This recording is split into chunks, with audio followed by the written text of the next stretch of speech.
Welcome back to another exciting episode of Cyber Defense TV. I'm your host, Gary Malewski, and the publisher of Cyber Defense Magazine. Sitting in my hot seat today is a very special guest, Madison DeJesus, who's the account manager at Tevora. So Tevora.com. Tell us what you do. Yeah, so we're a cybersecurity consultancy firm, which means we handle everything from compliance services. So if it has a 3-letter acronym, PCI. we can PCI. How about a 4-letter? GLBA. Yep, HIPAA. GDPR, high trust, ISO, CCPA, NIST, all of the above we can handle. We can assess, attest, and certify against these regulations, frameworks, and standards. Then we move on to enterprise risk, where we take a partnership approach and we help you build out that program, assess your vendor risk, third-party risk, and things like that.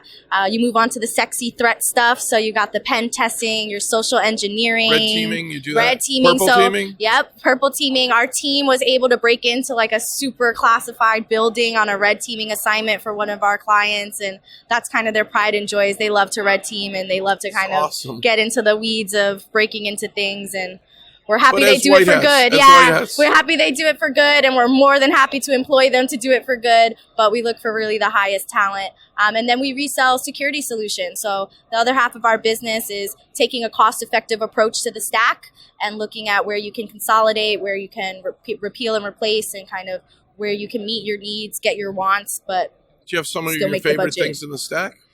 So, yeah, I like a Splunk SIM. Splunk SIM is my fave. So that's one of our better partners and one we work really closely with. And so we're well attuned to their technology. They integrate really well with everything else. So we're a big fan of Splunk.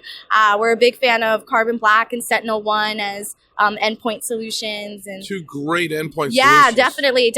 And they're both cost effective and things like that. So we love them. And then we love our partners at LastLine and Darktrace for network monitoring and anomaly detection. So yeah, Darktrace, amazing company. LastLine, amazing company. So your team will go in and find the holes and do the audit and recommend some of the best next gen tools, software service solutions to make that client network a little bit more battle hardened, battleship hardened. Yeah, so we definitely help with the remediation efforts. That's a big chunk of what we do. So we don't just come in and do the assessment and kind of leave you high and dry to figure it out for yourself. We kind of really work with you to figure out those gaps, figure out those holes, whether you can use your team members, whether you can use our team members, or if you need a solution. Those are kind of the situations we do. We help you remediate, and then we're there at the certification so that we're there from beginning to end with you. Now, is this a global offering? Are you only in the U.S.? Are you East Coast, West Coast? Where are you guys located? Yeah, so right now our headquarters is over there in Irvine, California, where they have about 200, 300 people out there. It's a well-oiled operation, and I'm tasked with bringing it over to the Northeast, so we're constantly expanding. So right now we do deliver to anywhere in the world, so we can do it in the U.S., globally, Latin America, kind of anywhere. If you need us to be on site, we're mostly based in the United States of America. Hundreds of the best white hats? Hundreds of the best white hats. That's awesome. What is the website we're going to send our people to? Yeah, Tevora.com, so Tevora.com. And you can check out all of our services there, and you can definitely learn more. Is there anything else you'd want to share with our viewers or listeners?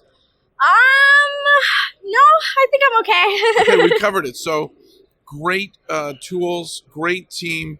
You guys are looking at kind of what's next to stop the next breach. Yeah, so our whole goal is to be your CISO's best friend. So that's really, we get paid to be your friend. So we take that seriously. We do a lot of events, happy hours. So that's our biggest thing is we are big drinkers. We love to go out to whiskey tasting, scotch bottles and things like that. So we do a lot of events throughout the year, and you can definitely see our name popping up a lot more. That's great. So a lot of networking, spread the word so that the CISOs can become best friends with us, with each other, team. With other security professionals. If you're at risk of being breached, let them come in and do a pen test before the breach, and then show you the right tools and techniques to not let it happen. And as you said, you've got every regulation covered, just about. Yep. Anything for the federal government at all? So we do FedRAMP and FISMA for companies that work with the federal government. So we don't do too much work with the federal government as it's a long process and things like that. But we do have a lot of people who are contracted by the federal government. Fantastic. And we work with them very much. And we do incident response as well. So is there any client too small? Like I keep joking about the dentist's office. Every dentist is hackable, but they say they have no budget. But, small business, medium size, or only large enterprise? So we work with kind of anyone, really. So we have some of the biggest retail companies, the names you recognize, but we also have a lot of startups. So we have been having a lot of success in the startup world because they have to be compliant. They're coming out now and they don't have robust teams. They don't have a lot of resources. And so that's where they kind of leverage our resources, our people, and we're kind of an extension of their team, almost like an arm for them. And so we have a lot of success in the startup realm too. So this is great. Everyone Thanks for coming to my hot seat. Yeah, of course. And I just want to say, your best friend, if you're the CISO, or if you're a small or medium-sized organization that doesn't even have one, maybe the CFO or somebody says, hold on a minute, we're launching a new website or building a new corporate network or we're opening a new office. Let's not get breached. Let's comply with our regulation. Tevora.com. Yeah, thank you so much for having me. It's been great. Same here. And then come back next time for another exciting episode of Cyber Defense TV.